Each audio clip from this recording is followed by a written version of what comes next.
Hello, everyone, and welcome back to The Desk, powered by Xfinity. My name is Solid Jake, and I'm here with the Jolly Giant known as J-How. Jake, thank you for that introduction, man. This has been an exciting weekend so far, and looking forward to some killer action coming up today. Killer action. We're going into an elimination match between Panda Global and Tempo Storm, and that is so weird for me to say because for the longest time, Tempo Storm has been a mainstay, a finalist, a top team here in North America. And DreamHack Austin, they win 8th place. And here they are on their last legs once again against Panda Global. For what it's worth, their first round set was against Naventic. True.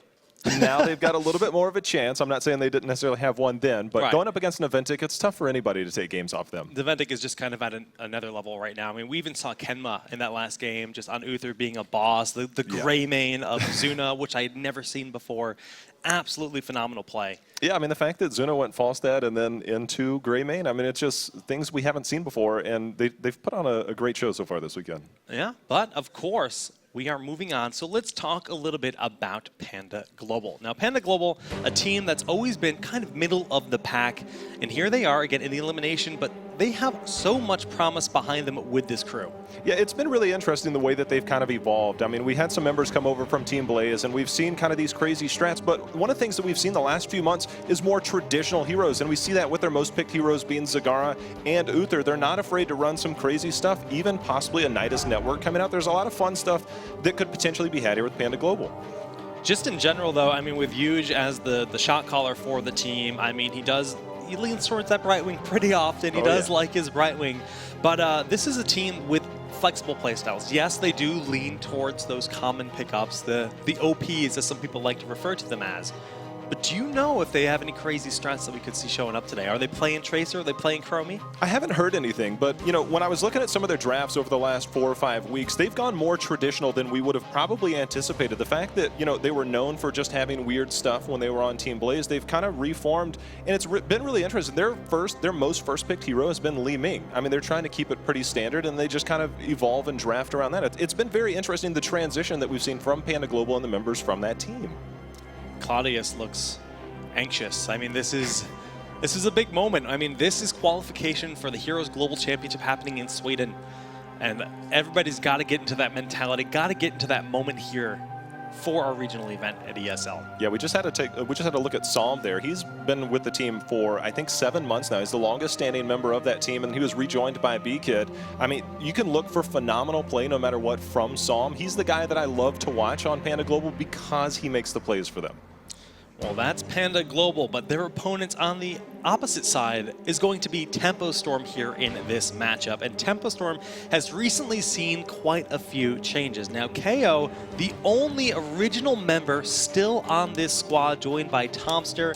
We've got Tiger JK, the newest addition, who is actually the support now, with Zix moving into the warrior role, as Urho is no longer here, and then Goku to round out the team. Yeah, everything that we've seen from them, every time they pick up a new member, we see role changes. I mean, we had a look at Tomster there before, but there's KO, the longest standing member now for Tempo Storm. He's been there through the ups and downs, and now it's can they regroup and kind of rely on him as that backbone for the team. It's going to be interesting, and it's really kind of cool because we actually have been seeing in scrims a lot of Tomster and Goku bouncing between the melee and ranged role. It's almost like they're still figuring out who's playing what in most instances, because oftentimes you have, like, you know, your iDream who's a dedicated melee assassin, and Tempo Storm is still trying to figure that out. Obviously, they've landed on a conclusion for this event, but we're going to have to see if those conclusions are enough. Yeah, the thing that I love to watch, you saw on the graphic before, their most picked hero is Greymane.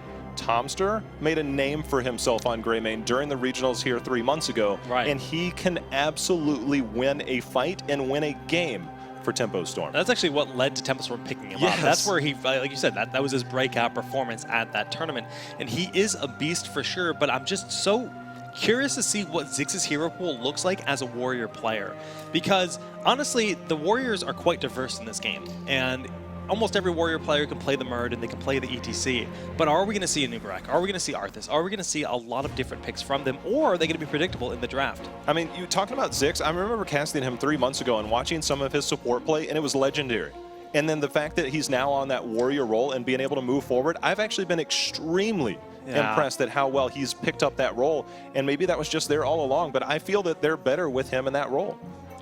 Possibly, but I still think is actually easily one of the top supports in yes, the country. So for it's sure. like, it's always a shame because as a support player, I like seeing good support play. But Tiger JK, he's here and ready to step up into those shoes and make it happen. But Dragonshire is looking to be our first battleground in this best of 3 series. And I have to say, this is kind of going to be tough for Tempo because this is where we see Panda Global shine. You know, the thing that I love about Dragonshire is that sometimes there's a little bit of a lull back and forth in the early game, but the minute that the map starts to break, the minute that one fight happens, it just like blows wide open. Dragonshire has potential to be one of the most exciting maps in the game, and when you have these teams and the potential of their diverse drafts, I mean, you could be looking at some really interesting gameplay. I'm really curious to see if, like, you know, we've seen Cloud9 influence any of the teams on DreamHack Austin to try to mix in that Rexar into their play. Because at this point in time, I mean, they are the only team that will bust out that hero at the biggest stage in North America.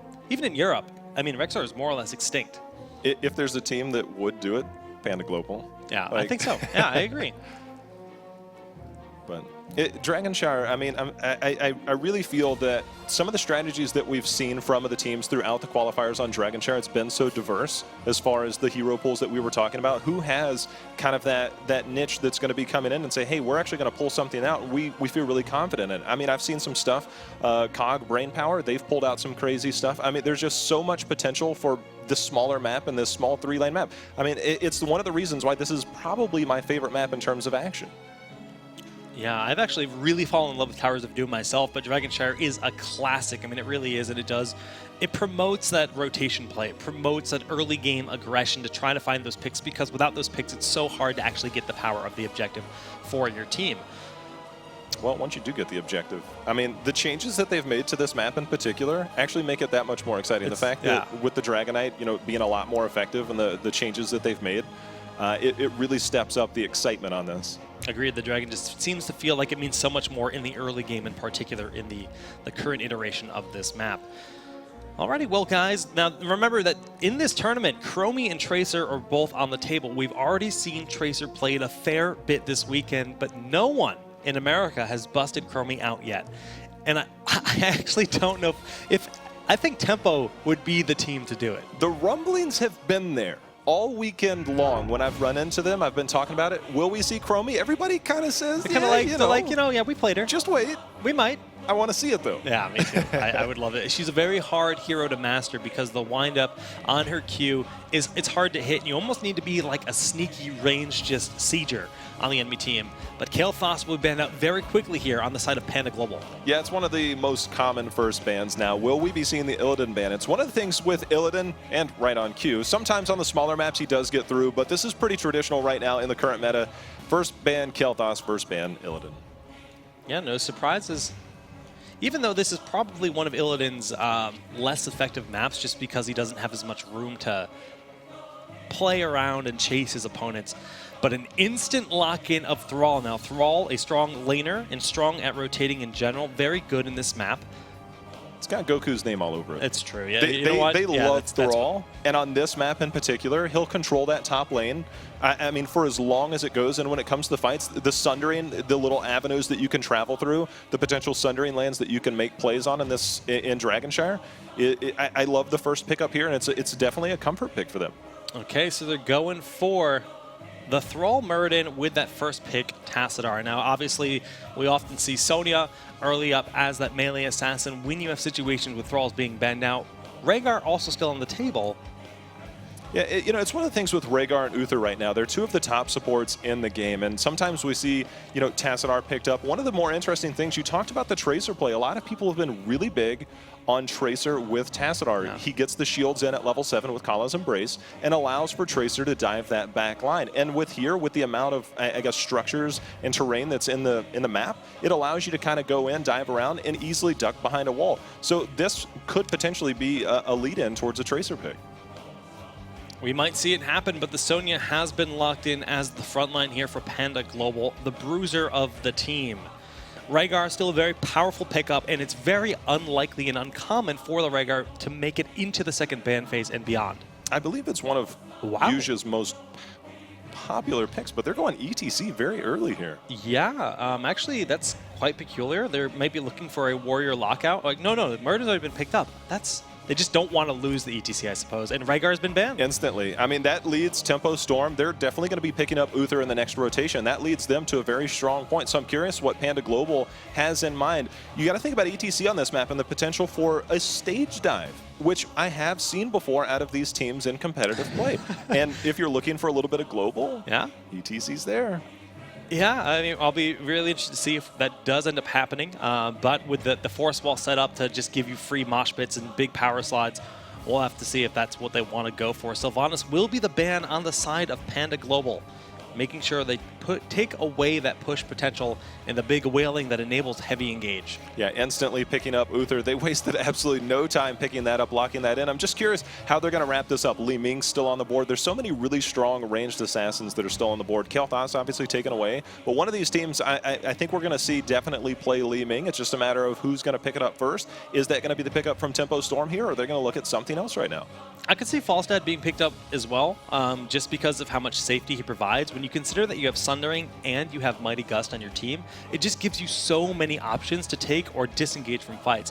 But as you mentioned, they're actually going to end up going for that Li Ming. I think it's a really strong pick to keep it out of Panda Global's hands, which means that Tempo is going to be able to rely as the next pick. They have the last pick. It's kind of like a comfort pick. They have strong front line, they have strong back line, they've got a great tank and a great support. So anything else that they have here will basically flex into whatever Panda Global picks up as they're leading here. I wonder, I don't see them going solo TAS, but it's Panda Global, you never know. That's true. I could see Brightwing being picked up here just to have that presence, and obviously they're very comfortable with the hero in general. But then they're so very lacking in damage. I mean, they're looking at Sonya as that hard engage, the big bruiser. Tassadar's Psystorm is, you know, it's good wave clear, but it's not heavy damage when it boils down to it. So there's no huge assassins that are standing out to me as being like that, the one that's going to provide the damage they need. Maybe Lunara, because it's a lone Uther. If one, Greymane. If that's in their hero pool, like getting Greymane to get on that back line and be able to get in, it is a threat. Greymane actually has, sneakily enough, I was actually talking about this with Gilly just a little while ago, is the fact that Greymane actually has one of the highest win percentages in competitive play in the North American scene, but they're going with Tyrande and Lunara, as you called. Yeah, I mean, just against that lone support Uther, especially once you get Thornward Vine at level 10, the poison you can spread on the opposing side, Uther just struggles to keep up with that damage. And with a big, beefy front line and the double pseudo support, it's going to make it troublesome. I like the Tyrande pick so much more than Brightwing in this situation, just because, you know, letting that with the power slide, easy setups, the rotations that we see here on Dragonshire. But wow, Greymane as that last pickup paired with Li Ming, like Reset City 2016. If Greymane goes in and gets one reset on that back line, looking at you, Lunara, that could easily spell trouble, and Li Ming is just like, yes, please. I'll have another. They're a powerful pair, and they actually came out back to back. It's almost like they have a beautiful romance we don't know about. Well, we're gonna find out. I think you know, looking at both teams' drafts, though, I don't think any team wins the draft phase. I think the X factor that you called is the Lunara pickup there. That could spell trouble, especially on long fights. And with Uther being there, he has extremely long cooldowns until he gets to 16. And just overall, he struggles with those area heals. They need to be able to burst down that Lunara. She is the target to kill. If she stays alive for extended periods of time in these fights, it's just going to be too much for Uther. And Tempo Storm's going to basically be forced to disengage, give up control of the shrines, give up control of the dragon, and it could be a downward spiral. But if they can find that Lunara out of position, I think that's the key to success here for Tempo. I'm just really curious how they're going to handle, if they're going to keep Tassadar in that top lane competing against Thrall in the early game, who's going to win that, how well can they defend, and who's going to get that early game advantage to be able to rotate on here. Again, as this game goes on, I think this is one of the games to where when level 10 is in place, that's when this game is really going to turn. I agree. But, I mean, Tempo also has to be wary of that early game potential with the ETC and Tyrande. So let's take a look at these two teams. Tempo Storm will have KO playing as Li Ming. Tiger JK is actually going to be on Muradin. Ziggs on Uther, so they're swapping it up. Goku's going to be on Thrall, and Tomster rounding up the team as Greymane. All right, on Panda Global, that's going to be Yuge on Tyrande, Jason on Tassadar, Psalm on Lunara, Claudius on Sonya, and B-Kid on ETC. The map is Dragonshire, and this is game number 1. We're loading right on into it. And let us begin here with Tempo Storm in the blue. I mean, the fact that Greymane got picked up by Tomster. Yeah, dude, this is this is actually that's his comfort hero. We know that, but Tiger JK swapping to Warrior. I mean, we were just talking about this. Coming into this event, Tempo Storm had swapped Ziggs over, but after day one, losing 2-0 to Naventic, maybe they decided to make some adjustments. Well, looking at the early talent pickups, nothing kind of out of the ordinary. I mean, a little bit different Lunara going in here, but looking at the Sentinel build here for Tyrande, no channeling here, but we will see quite a bit of cooldowns on that, as we'll probably be seeing that played into at 4 as well. Yeah, all right, well, both teams just kind of posturing around safely, waiting for that safe opportunity as the Wisp will scout out Tiger JK in the bush. Yeah, no surprise there. The Oracle is out as well. We're going to see both teams rotate 5 into the middle, and this can actually be somewhat interesting for these teams to actually play into. And who's going to commit first? Obviously, that power slide there can really change things, but an even trade here in the early game. Yeah, it can always happen. If you lose someone early, obviously that just gives potential for losing Soak, and that can really snowball, give slight level lead. Maybe if you get level 4 first, you find that window. So you have to be very cautious in these moments when you have both teams just kind of posturing around. But Thrall putting on a lot of pressure with Tiger JK in the top, forcing Claudius back to tap the well very early. Yeah, this is the one-on-one matchup that I was curious about. It does look like they're going to put Sonya up there and already threatening just a little bit. And you can see Tyrande already recognizes that. They want to be able to keep Sonya safe up there, keep this neutral, and try and win this 4 rotation here at the bottom. Yeah, so far, just very calm play, but the Shrines have now spawned. Huge, going to be sitting on the bottom one, while top is currently uncontested. Thrall will be the first to rotate. We do actually see Tiger JK on Muradin just kind of being a ward, making sure nobody's going to rotate up, making sure that Thrall is perfectly safe. The Sentinel going out once again. I love the fact that Yuge already recognizes this, and he's going to keep that top line safe. And how they're going to be able to rotate here at the bottom. Again, all it takes is one early pick to try and rotate this and try and get the first Dragonite. If you can get that, it can be an early advantage, but we'll see how it plays out.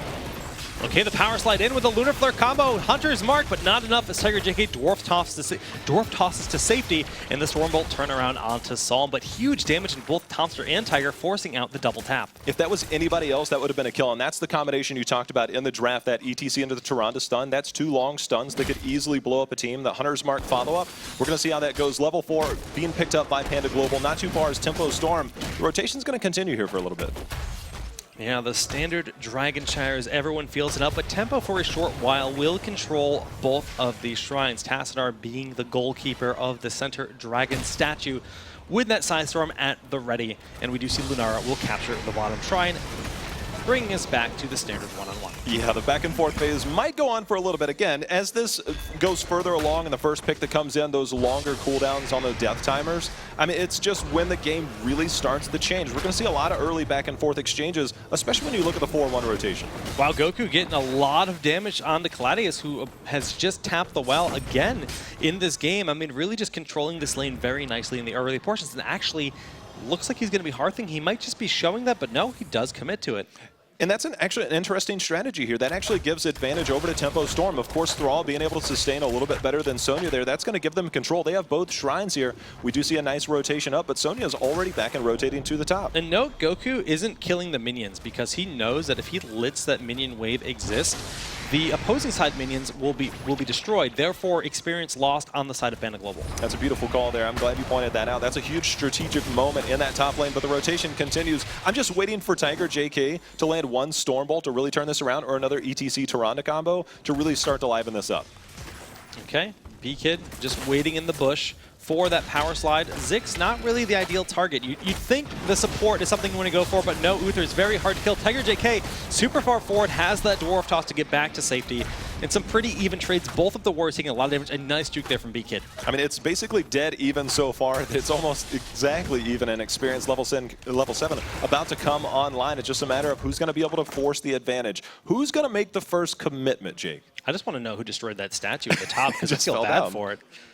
Okay, well, we do see Goku has been controlling the top for a long time, and we constantly have B-Kid rotating up to make sure, excuse me, not B-Kid, that'd be Tiger JK rotating up just to make sure there's nothing cheeky going on in the bushes around. Because Goku, if he does step too far forward, it's not like Thrall is the most sustainable hero when he's locked down. The stuns start to connect, he will fall apart rather quickly. Well, this is the part where both teams trying to get some type of advantage. We're seeing the Siege Camp being picked up here on the side of Panda Global. They're going to do that on the other side, basically mirroring each other for the first 4.5 minutes. minutes here. Yeah, it's just absolutely identical play so far. The Lunar Flare not going to connect. Last minute Dwarf Toss. Just kind of a missed timing there from the Lunar Flare.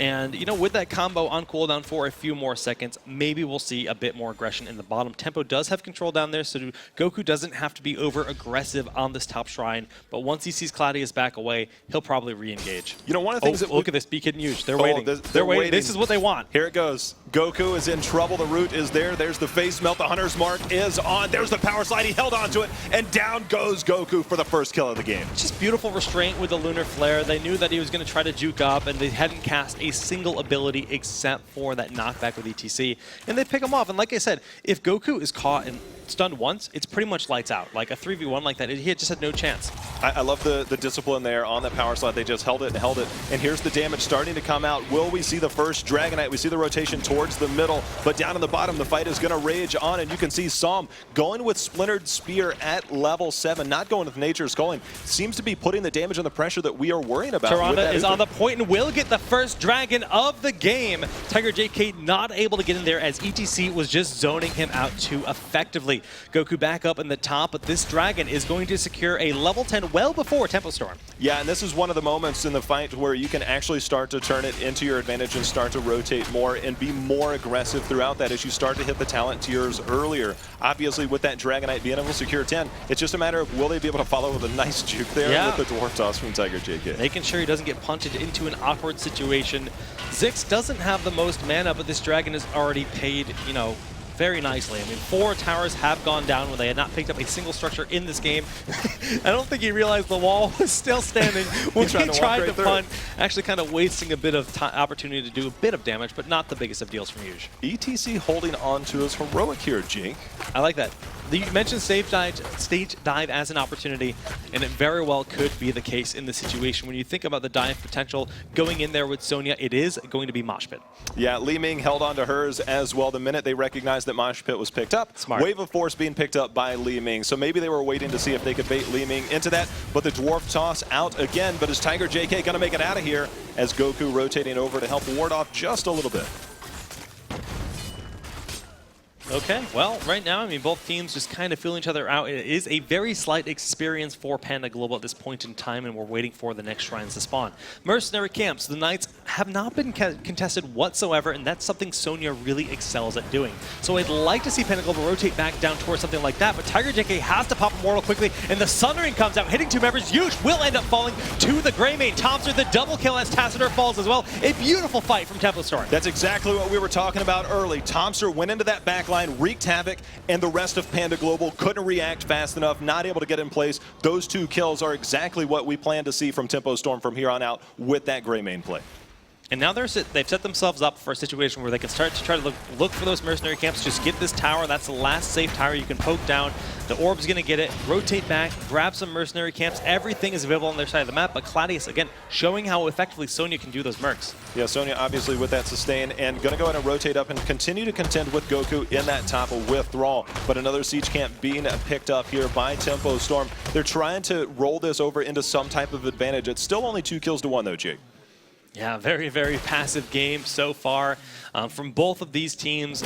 And we do see Claudius is just waiting in the bush. He has that Wisp to cover his flank in the back. The Sentinel just revealed Greymane and Li Ming capturing the Night Camp on the left side as they grab the Giants themselves. They seem to be collapsing in the middle. Tiger JK in a bit of trouble. Is he going to go down? It does look like Tiger JK is going to fall finally there on Muradin.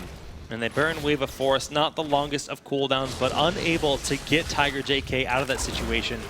And that's like the worst timing possible. 15 more seconds on his death as both of the shrines are currently active. And Goku's trying to contest this shrine, going to get picked off by all 3 once again with a Lunar Flare and Ninja Spear connecting.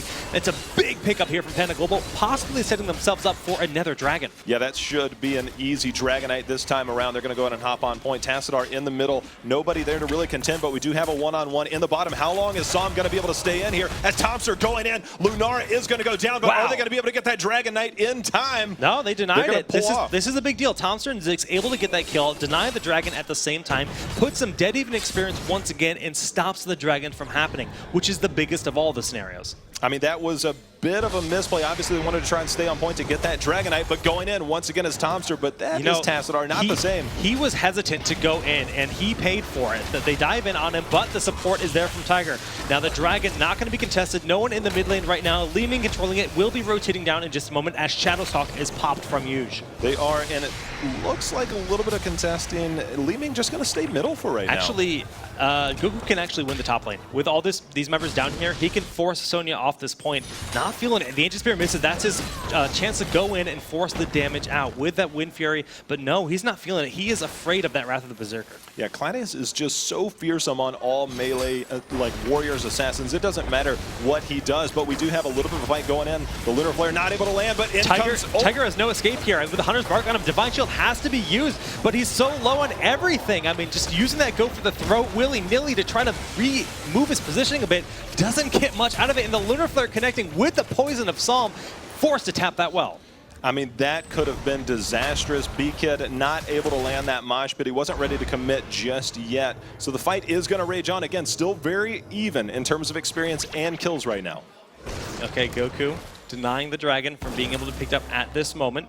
Ziggs is right in the corner, but B-Kid rotating up. We should see the dismount here. Try to get him out. Remember, there is no Divine Shield, and the Shadowstalk has been used early, but great support there from Ziggs. Yeah, Greymane starting to rotate up if he's going to get there in time. The root is in, the stun coming down. Some in a lot of trouble. Is going to go down on Lunar. The power slide in. They're going to follow up the Mosh Pit, canceled out, but down goes Goku. 1-for-1 trade so far in this fight. The body blocks in Lunar were critical, but Ziggs is going to be the next to fall as they trade out with the go for the throat reset. Super low is Jason there on Tassadar, and Tomster diving for it, looking for the cocktail, does not have it. B-Kid with that power slide potentially saved a couple of members there, but a 2-for-2 trade right now, and the rotations going back, trying to even this up. This is going to be 2 shrines. I'm not sure if they're going to be able to capitalize those, but B-Kid trying to get in position right now. Jayhow, just look at this game right now. There are 6 structures in both teams. There are 5 kills on both teams, and both teams are just about level 16. This is as even as it gets. I mean, this is where things really start to get tense. The later you get in the game, the bigger the mistakes will show, especially with those death timers. So both teams playing it extremely cautious. We do see the rotation down at the bottom. It's going to be another 1-to-1 shrine, and we're going to see how the next rotation phase as 16 coming up right now. Yeah, Tempo Storm will be the first ones to lock in their level 16 talents. We actually are going to see Mirror Ball. This is going to make KO there on Li-Ming very scary, but the blow up happening. Tiger Jake opting to go aggressively or popping every single cooldown he has to try to stay alive and doing a good job, but Goku not going to be as lucky. D-Shield at the last moment keeps him alive, and he will sustain, but Tiger goes down with that Sundering coming at the last moment. Can they turn this? No. This fight is looking like it's going to Panda Global. And now we see the continued pursuit. Claudius getting the stun, but turning in, trying to get the kill. Tomster going to go down, not able to secure it. Will they be able to go? The spear does land on the Ziggs. Ziggs in a lot of trouble as the poison is there. They are going to get the takedown. Uther going to be able to get the heals on a KO, but a nice win there for Panda Global. Yeah, if that Sun Ring hit a few more targets, that fight could have been Tempo Storms, but it was just kind of thrown out there after the shield to try to heal up. Goku was low. He knew if he hit a few targets, he would get the heal from his trait and be able to re-engage. It just was not quite enough there. The fact that they took 4 members down means that they're going to get a ton of value out of this Dragonite, and this is going to be our first fort going down of the game. 13 minutes in, G. Yeah, I mean, that's what all happens on one team fight to set yourself up for a big advantage. But honestly, with that full level lead, it's not a problem yet for Tempo Storm. They can still close the gap before level 20. They have a large window, but Tempo needs to defend this Dragonite successfully. My favorite part about Dragonshire is that if you can hold on and be able to defend against these Dragonites late game and you win one fight, you can turn any game around into your advantage. It's one of the most exciting parts about Dragonshire, and they're continuing to try and put the pressure on, extending this lead even further now. Yeah, right now we do see the Dragon doing a lot of damage. They managed to get murdered very early. Super far forward is Tiger JK. Now Ziggs has caught himself in a bad position, using that protective shield to try to stay alive. But the Ancient Spear confirms the kill. 2-for-0 for Panda. They're continuing to put the pressure on. The Sundering came into the back and hit absolutely nobody. And now they're going to be able to start forcing the bottom wall here for the keep. Will they be able to rotate this in with a 5-to-3 advantage? And now we're looking at almost a 2-level lead for Panda Global. It's almost like Tempo Storm slipped up once, and now they're just completely off kilter. And that fight looks so one-sided. I mean, this is the thing. All it took is one fight to bust this game wide open. It's up to Panda Global right now to capitalize. You can see they're trying to gain a little bit of map control, getting camps. But I mean, from a dead even game to immediate 2-level lead, like, That's all it took. The fact that they re-engaged there, Tiger JK got caught out, and that was rough. This is a tough position for Tempo Storm very suddenly. 2 forts have fallen. Mercenary camps being picked up everywhere, forcing Tempo to play cleanup at this point in time, while we see Panda continuing to rotate around and just safely grab the mercenary camps, so wait for level 10 and just have control for the next dragon. And that's exactly what they're doing, is trying to get control of the map. And you called it, the minute they hit 20, look for them to be aggressive, because by the time the next dragon or the shrine phase is up, that's going to be around the same time that they're going to hit 20. We're going to see how much they can really press the issue. All right, half a level away, while Tempo is doing their best just to clean up and soak the lanes at the top of it. Tempo kind of has to look for a fight with this very small window. The Wisp will scout out. Tiger JK actually sees KO as well, and they have full eyes on the plan here of Tempo Storm, making it quite difficult for them to engage.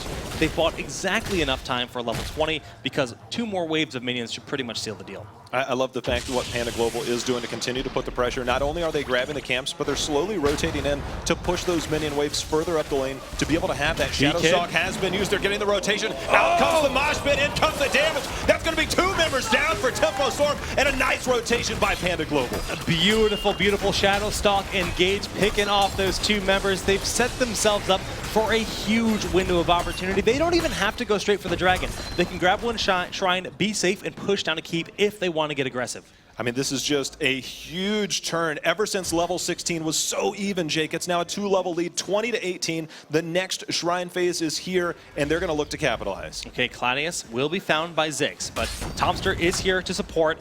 Just going to be trying to stall out the shrine. Tyrande already on the shrine. That will be a dragon for Panda Global. I mean, we're only 16 minutes in. I'm not sure how much they could get out of this, but a keep should be what they should be shooting for at minimum right now.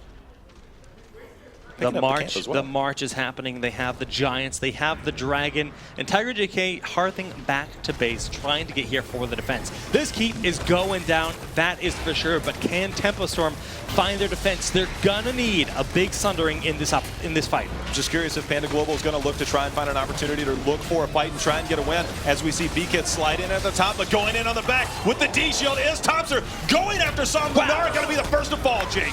You know, that punt was huge. They forced Thrall away, denying the potential of that sundering in the fight, but that engage with the Divine Shield, enabling Tomster to get the kill. But the turnaround power slide connects, and now Tomster has fallen 1 for 1 in the situation. Goku making his way down. He still has that sundering at the ready, and he's going to look for it, but the Dragon is chunking through the core, down to just 30%. Huge slips into the back line, and game number 1 is going to go to Panda Global. I mean, just a huge turnaround from level 16 on. Panda Global won the fight, rotated every bit of the way around that. Just an impressive showing there by Panda Global. Like you said, 1 team fight to change everything in that game. I mean, it was dead even 15 minutes in.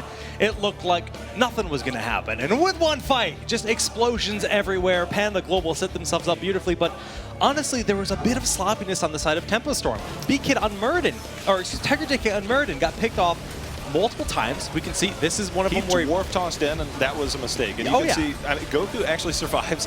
Beautiful D-Shield, but the sundering doesn't get quite as much as he would like. I think he hit 2 members there, which was decent, but it wasn't enough to really confirm them to fully just take that fight in their favor. And as Tomster went in with that go for throat of desperation, the shields of Tassa are denying him his kill, denying him his safety. And ultimately, I mean, that was the fight that turned it all around. And this Shadow Stalk into the power slide with the mosh pit. I mean, that is textbook right there, Jake. That was beautiful. And this is it. That last fight, you'll see they just kind of go in, they pick up the kill. No, not quite the last fight. But regardless, this is how they earn their victory with that Dragon Knight on their core. Yuge, you don't always see Yuge picking up the Dragon, but this game, he was just in the right place at the right time. Yeah, the right place at the right time is correct, as they were able to rotate that. I actually didn't think that they were going to be able to finish, but all it took was a couple picks. Tomster went in a little bit too hard there. It worked out because they knew that the Lunara was too much of a threat. If they left that Lunara alive with the lone Uther to heal, there's no way they win the fight. She's just too dangerous. And I like the call, the D-Shield Tomster, to enable him to go get the kill. It worked out, but the moment that they made that call, Thrall got punted away. They need that sundering to give Thrall his retreat, or excuse me, give Greymane his retreat path back. And without that, and the Dragon just slipping into the back line, doing his own thing, well, PG, GG. He's like, all right, you guys have fun over there. I'm going to go over and hang out by the core a little bit, chunk away at it for a little while. Like, no big deal. And now Tempo Storm. They're on their tournament life. This is an elimination match. It's a tough place to be in. Yeah. I mean, obviously day one, Naventic, that's a tough spot to come into, but looking to play, as you said, for their tournament lives, they had a rough showing at DreamHack. Hopefully, they're able to start to turn it around. If they're going to do it, it's got to be right now. Yeah, this is it. I mean, the last moment to prove yourself as worthy for competing at the Heroes Global Championship. If you're looking at rosters, though, that I guess have had the most change over the last handful of weeks, Tempo. It's Tempo. Yeah. And you can see that sometimes that kind of shows. And it's tough. I mean, even then, like, for a long time, they moved Ziggs over to Warrior for a lot of their scrims. And we were talking about both. We had Goku and Tomster swapping between roles. Who's melee? Who's ranged? And, you know, they've kind of landed in a position because you kind of have to at the end of the day, but it just shows that this team isn't fully comfortable with where they're sitting. Yeah, and it's only going to come with time, and unfortunately, the time has run out for this tournament. Obviously, going forward, we'll see what happens there, but we are moving on to Sky Temple here, Jake. First ban Illidan right away. Yeah, Tempo Storm just doesn't want to think about that hero. Could be the KT ban to follow up. Yeah, you know, this is one of the maps that I absolutely love a Li Ming ban early, or a first pick Li Ming, because she gets so much value, I think, in these open areas to allow her a little bit of room to breathe and rotate to get the angles on the skill shots. But Kael'thas going to be the first pick up here. Yeah, as Tassadar is banned out, I mean, Tassadar obviously has been enabling a lot of different play styles. We've seen Tassadar, I mean, he's just so well-rounded. He's the Swiss Army knife of this game. We've seen Tracer paired with him very, very effectively in this tournament. We even saw Tracer with Abathur just the series prior to this, which was quite the treat.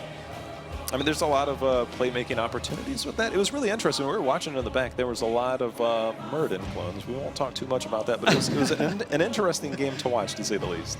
Yeah, gives you good control in the front line, but we are now here on the picks of Panda Global, currently sitting up 1-0. How do they want to approach Sky Temple?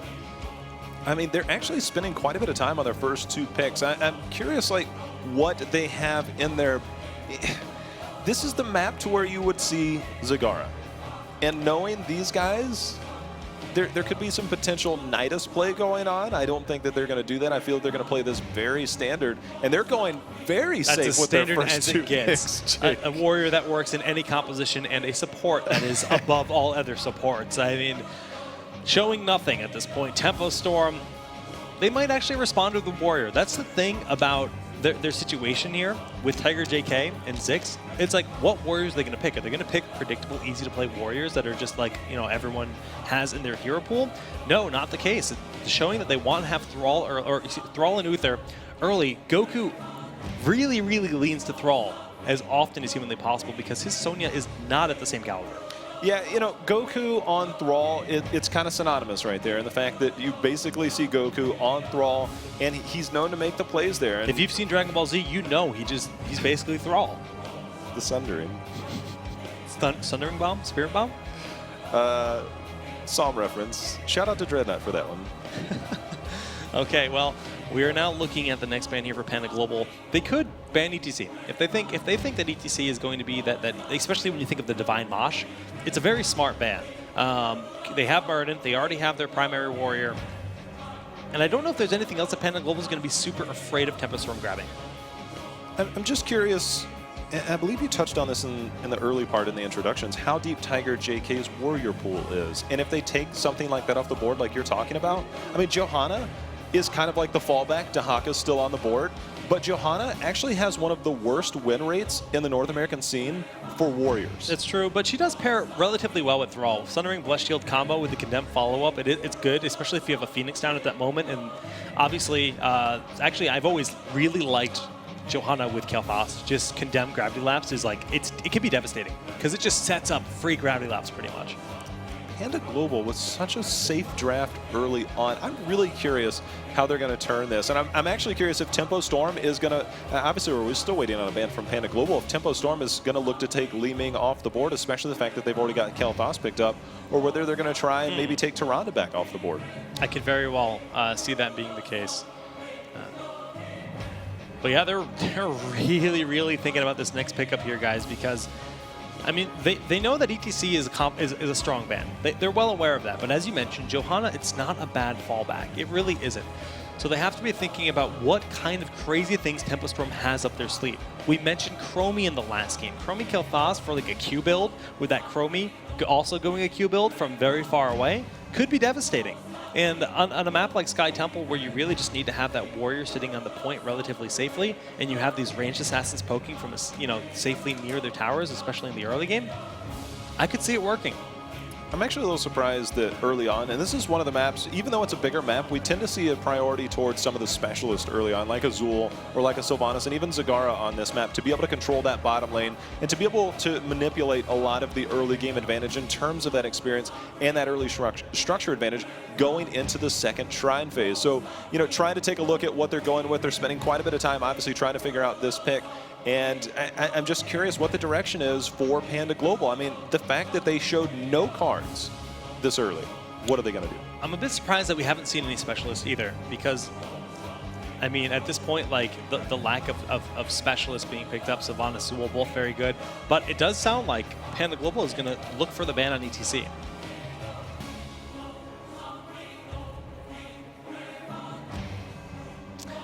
Yeah, so we're just refreshing the interface, guys. The ban pick is still happening, but ETC is indeed the ban that we're going to see on the side of Panda Global.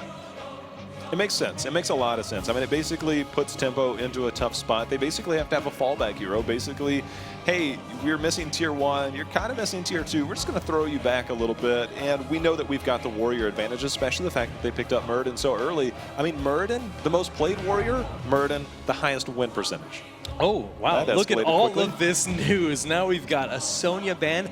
Very nice. And then it's going to end up being Greymane and Falstad picked up on the side of PG. So Tomster's not going to have his little Greymane. Falstad excels on this map with that huge range he has. But then we're going to see Zeratul. I am absolutely delighted that they're going Zeratul, especially on this map. Zeratul with this comp, looking at it, Kel'Thas, fine on the back. Thrall, fine on the front. They've got a strong support Nuther. Johanna going to be able to stay pretty tanky there on the front line. It's up to Zeratul to be able to make the plays and let this team comp work. I'm scared for the Greymane. This is a really hard composition for Greymane in so many situations. I mean, Zeratul can safely just poke some damage in there. Thrall with the Wolf and, obviously the Wind Fury combo, Hammer of Justice, Gravity Lapse, even just Condemn. It's going to be hard for Greymane to get the full value. Yeah, he's the X factor at this point. I mean, it's just kind of curious to see the way that they've rotated this. I love the fact that Zul was picked up at the end. That's going to give them a lot of control, and he obviously contends well against somebody like Zeratul or somebody like Thrall to be able to put that Bone Prison on, or to be able to, go with Shade at level 1 to be able to avoid some of those auto attacks. Once again, guys, this map is going to be Sky Temple, and with Tempo Storm down, I think they got to be feeling pretty confident about their draft. We're actually going to see Goku on Zeratul and Tomster playing the Thrall with Ziggs on Uther, Tiger JK on Johanna, and KO on Sylvanas. Ziggs sticking to that support. Makes sense. Jake, on the other side, we're going to have Panda Global. That's going to be Yuge on Rhaegar, Jason on Falstad, Sam on Greymane, Cladius on Zul, and B-Kid on Muradin. And we are loading on into game number 2 with Panda Global up 1-0. Tempo Storm is in the blue. If you believe in them, give them your energy. And on the right side, we've got Panda Global. Are they going to take it 2-0, or are we going to see a game through? Let's hear it for Panda Global.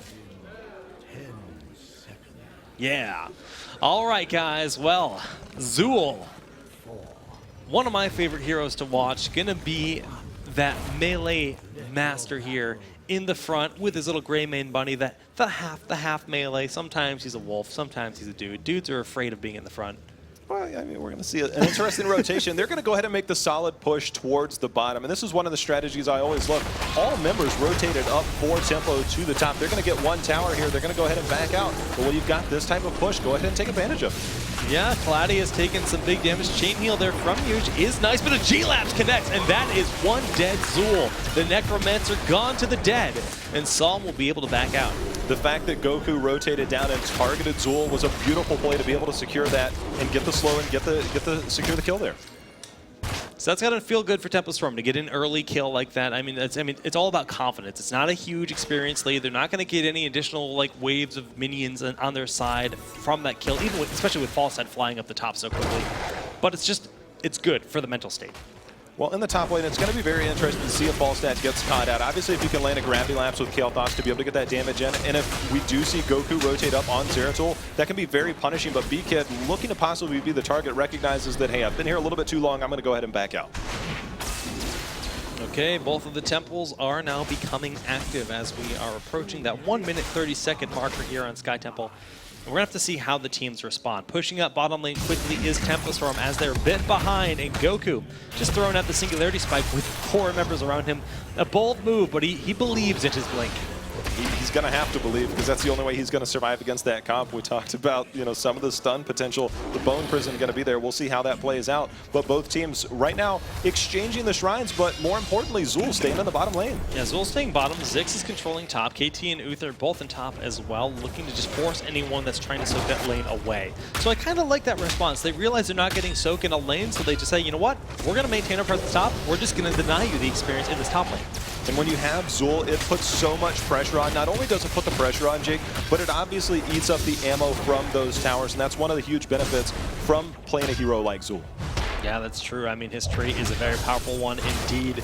And Johanna has rotated down in response. Both the supports controlling the shrines as the final shots will go off right about now in the game. Just a slight lead, slightly better soak due to Zool in that bottom lane. And instantly rotating over to grab the siege camp is Psalm, and I'm curious who's going to go ahead and rotate over to grab the camps at the top. It does look like Goku making an early pressure the the B-Step. He manages to blink away from the Storm Bolt, and he's feeling good about his APM. Good enough to press B multiple times.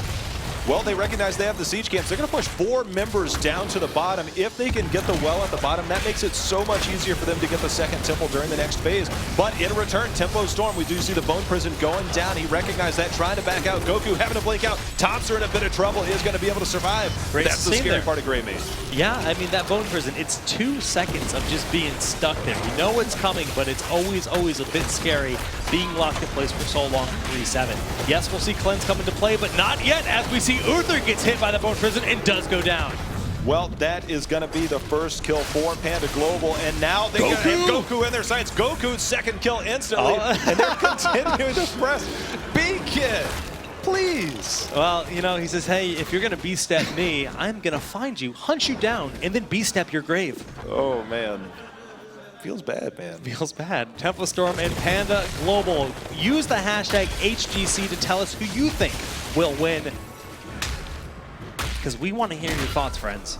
Jake, this is one of the things that I love, as we're going to see a priority for the camps up at the top. This is one of the things we see before the second temple phase, because you know that's going to be at the bottom. After that, we'll find out. But this next one, they're going to go ahead and hop on it. They know that they're going to get the rotation down. But the thing that they made that I tried to talk about before was the fact that they took that well down in that bottom means that they have something to retreat to, whereas Tempo Storm, it's going to be a tough fight for them.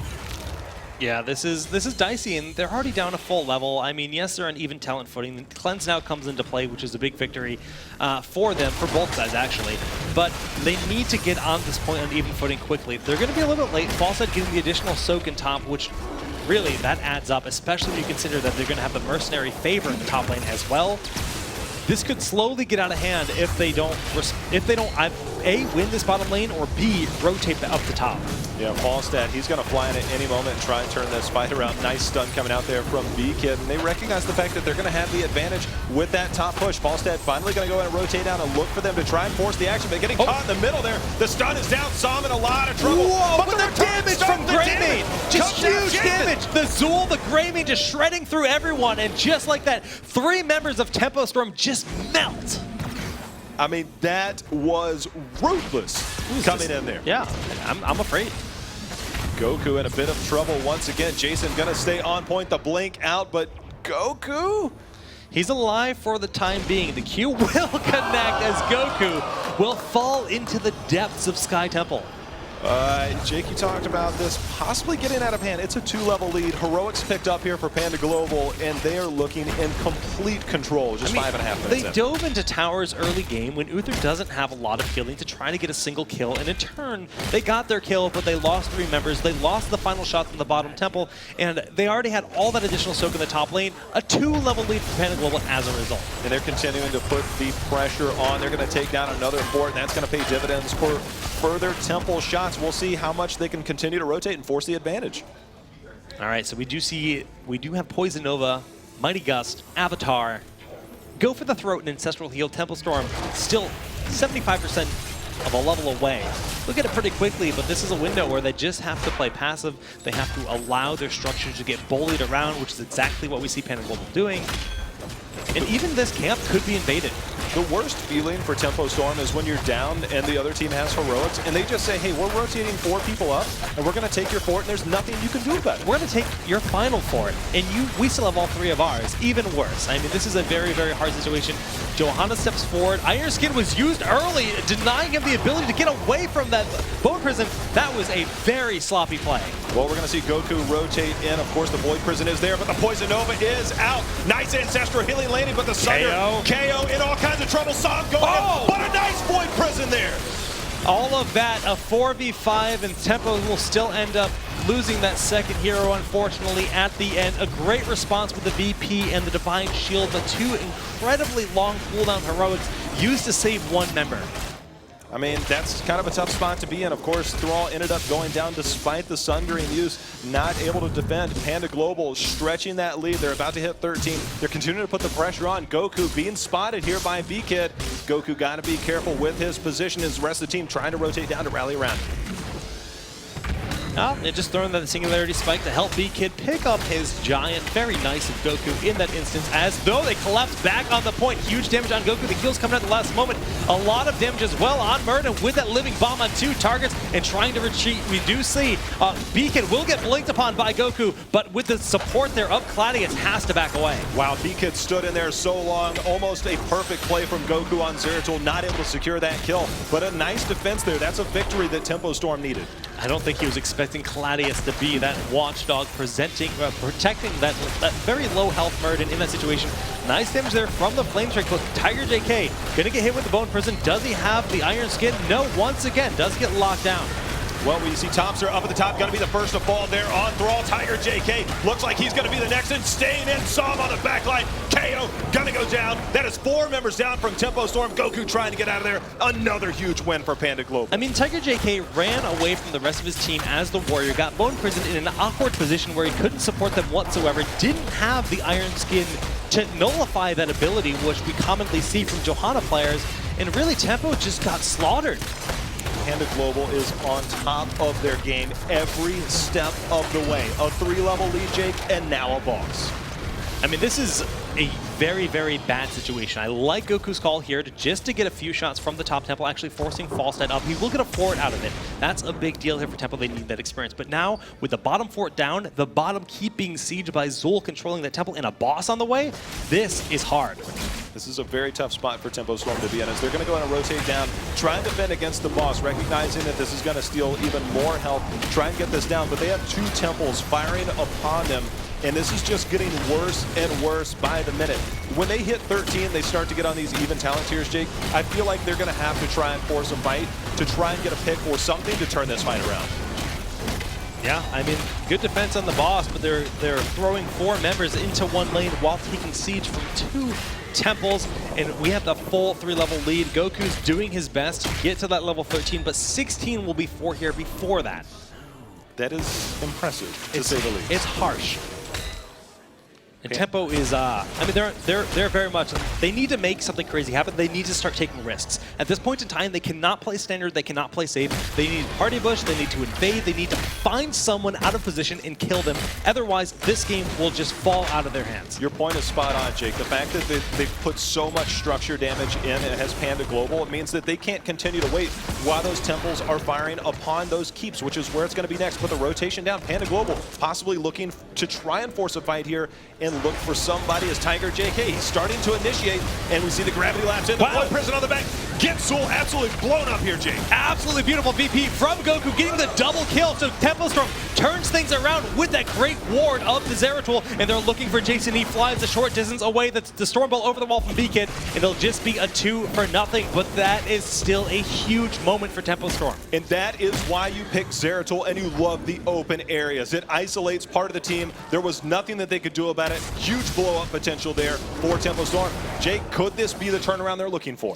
It's tough because although that was nice, they only got 2. Now, if they picked up 4 members, sure, 4 members guarantees they can take out a fort, get mercenary camps, and probably after getting those mercenary camps, get the other fort. Structurally, that puts them into pretty even footing, but right now they're still so far behind because all they gained from this was a bit of lane control, a bit of experience, but they didn't actually help them in the bigger picture of destroying those forts. Yeah, if that had come during a temple phase, that would have worked out really well for them to try and get some of that advantage back, because that temple phase should be coming up again here very soon, and the fact that they're still down a talent tier, they need to try and hustle and get 16, but another 30 seconds and we've got the next temple phase. Okay, so 30 seconds till Void Prison as well. And that's, again, that was a huge, huge part of that. Yes, they managed to get the quick blow up, which I found to be quite impressive. Rhaegar just wasn't in position to save that hero. But then the VP was, you know, that was the story that, in that fight, because it enabled them to really get the second hero and win the fight overall. Well, they recognize the necessity for 16 as they're starting to rotate down. Kael'thas cleaning up the bottom lane. The shrine or the temples are now going to be active. It's a matter, can they pick up 16 or are they going to try and force it beforehand? Looks like they're going to go ahead and look for 16 first. Yeah, I mean, that's the smart call. They're very close. They're leaving Johanna in the bottom to soak. The rest of the team in mid, and 16 has now been acquired. They need to look for the fight here and now. Falstad and Zul in the top lane. Falstad, of course, can fly down. But Zeratul already just kind of blinking away. Yeah, he recognizes the fact that he doesn't want to get caught out. Going ahead and backing off is Panda Global. They recognize that they got about half the shots off of that temple, which is already a win. And they're going to go ahead and grab the top as well. But the fight over Vision, the Void Prison coming out on the backside. The Sundering gets nothing because of the cleanse there from Huge, which is huge. And the Poison Nova coming out. Goku taking huge damage, but the heals are sufficient so far. Divine Shield used in the back on Kael'thas, trying to get the living bombs in. And Psalm will explode on his team. Does go down to the kill there from Zix. Goku trying to get away, very low on health. B-Kid is going to land the stun. Can they follow up? Zix getting very low. The heals are there, but it's not going to be enough as Uther is going to fall, and they're turning around. The Iron Skin is there on Johanna, but it's not going to be enough. Tiger JK just trying to delay this, but that is 3 members down for Tempo Storm. You know, it looked decent overall. They just couldn't find those big heroics. I mean, even with the chain bombs triggering onto a few members there, just the VP, the Sundering, they weren't exactly what they needed to be. And when you're fighting down 2 levels, I mean, it's so hard to take an even fight. That Sundering was rough, as you called it, with the cleanse being there. It basically received limited value, and you can see Panda Global able to capitalize on this. They're going to be 20 very soon as well. Jake, this is a huge, huge moment for Panda Global to continue to put the pressure on and basically try and take this, go 2-0 and go to the next round. Well, that is a dead keep and possibly a second one. Yes, 2 keeps have gone down on the side of Tempo Storm, and Panda Global, they are, you know, closing in on those level 20 Storm talents. Well, it looks like Tempo Storm trying to see if they can get any type of party bush going to look. Are That's they all going they to can rotate do. for the That's all boss, they can or do are at they this going to try and hop on it? They're sitting in place. Void Prison still another 7 seconds away. He is going to find B-Kid there. He's basically searching for it. B-Kid knows he's going to be fine. He's going to take a bit of damage, but Rhaegar there to follow up with the heals. Yeah, I mean, B-Kid just absorbed just about every single skill shot in the arsenal of Tempo Storm. And they just want to wait for 20. There's no reason for them to extend themselves into that situation. Actually, Psalm is soloing this night camp here on the top part of the map. That will actually pick up level 20. Tempo Storm, in turn, is trying to start this boss. He can just waste Stormbolt checking that bush. It's a safe thing to do, but also it's a cooldown that's not available for them to invade this boss. Rhaegar, Greymane, a little bit late. The Wolf Pack will make their way down to this fight, and once they arrive, they will look to steal the boss. Jason basically sniffed out Goku, who's possibly looking to get that Void Prison to try and secure this. The boss getting very low. This is a huge moment for Tempo Storm because 20 was picked up as Poison Nova is coming out. Goku took so much damage from that. Goku blinks in with the VP in the back, but the Gus with continuous wins, doing nothing with that Divine Shield, and then the Sundering knocking Falstad into the pit. Tempo trying to maintain the boss, but Zix will get burst down as well as Johanna, and Tempo just has to leave. Nice fly over by Jason KO. Going to be the next to fall. The boss was picked up. The writing is on the wall. Tops are doing anything to stay alive. 4 members down. And Jake, this game is going to be over as Panda Global rotating down, securing the kill on Goku, and they're going to walk straight to the core. There is no saving it. Psalm is already there. We have a bruiser camp. We have catapults. And game number 2, a 2-0 victory for Panda Global. They will advance on forward here in the group stage of Group A. An absolutely dominant performance by Panda Global. From beginning to end, they took it to Tempo Storm and showed why they're moving on to the next round. Great performance there. They showed their control. I mean, we had a pretty darn even start to the game, but when Tempo dove during the second Temple on that bottom lane and lost 3 heroes, they were down almost 2 levels from the decision-making they made. They took a risk. They said, we're going to leave Falstad to push the top lane. We're going to control the bottom shrine. But rather than just safely controlling the bottom shrine, they dove in to try to get a kill. Unnecessary and costly at best. The hardest part this is the strategy that I love. The fact that they were able to implement Zul so well between that bottom and middle lane, especially during that temple phase, they had so much structure advantage. They grabbed that siege campus. We got a replay here. This is it. This is when they dive into Psalm. They confirm the kill, but look at that damage from Claudius. I mean, the whole team just got melted 3 for 1. Very much not worth it. Going in here, this is a little bit later on where they're trying to force any bit of action. They're down Talon's. This is where Tiger JK got caught out. He used his Iron Skin a little bit early, got caught. The rest of his team stuck up top as Thompson went down there, as well as Falstad, but the Poison Nova helped secures that. And look at Psalm on the back line, just going in hard on him. And that final fight here on the boss, Poison Nova starts it up beautifully, doing huge damage to both Zix and Goku. And then the continuous wins, it almost looked like Tempo was going to turn this around, but they just took too much damage from that Poison Nova. And again, we talk about heroes that have huge spread out damage like Lunara or Poison Novas from Zul, and Uther struggles to keep up with the healing against that kind of play. And that's exactly what happened in that fight. I'm impressed by Panda Global's play. I mean, but all right, guys, we are ready for an interview. So Claris, take it away. Thank you very much, guys. Cool game in the end. I wanted to grab B-Kid, but then he was like too shy and didn't want to really come up. So I've got you instead. So congratulations for winning to start things off. Coming into this series, going up against Tempo Storm, obviously they don't been out as much as form as they previously have been. What did you anticipate going into this first series? Well, we kind of anticipated it would be, you know, decent series, but like we were pretty confident going into it. We were pretty happy with our performance in game 2, and so I expected us to perform how we did to some extent. Yeah. Okay. Going into drafts, I want to kind of like focus on draft 2 a little bit more. Zeratul isn't something we see as commonly in this region. I'm always happy when we do see it because I think it has a lot of potential. But what did you think about that pickup going up against what you guys had moving forwards? So we know that, Tempo having Goku and Tomster, they're very, very melee assassin reliant. So they, we know they run this comp. They've run Thrall Zeratul before, so we were pretty prepared for it. Every time we played against it, we just bodied it. So we were just, okay, well then, thanks for picking that. Okay. Fair play. I'm not going to complain with that one. Okay, so going up into your next series, you're going to be going up against Astral Authority again, I believe, right? You didn't have exactly the best of spells there. You guys, I would say, were considered to be the favorites going into that first series against them. Do you feel more confident going into the second series now that you've seen what they've been bringing to this weekend? Well, I'll put it this way. On Friday, two of our members were sick. Right. So we were definitely not playing anywhere near close to the top of our game. So today we're playing a lot better, we're more confident, and we're healthy. So we're going to be playing like 10 times better than we did yesterday. Good stuff. All right, well, good luck moving on forwards, and we shall see them going into the Deciders match in just a little bit. So stay tuned as we have more Heroes of the Storm action on the way for you very soon.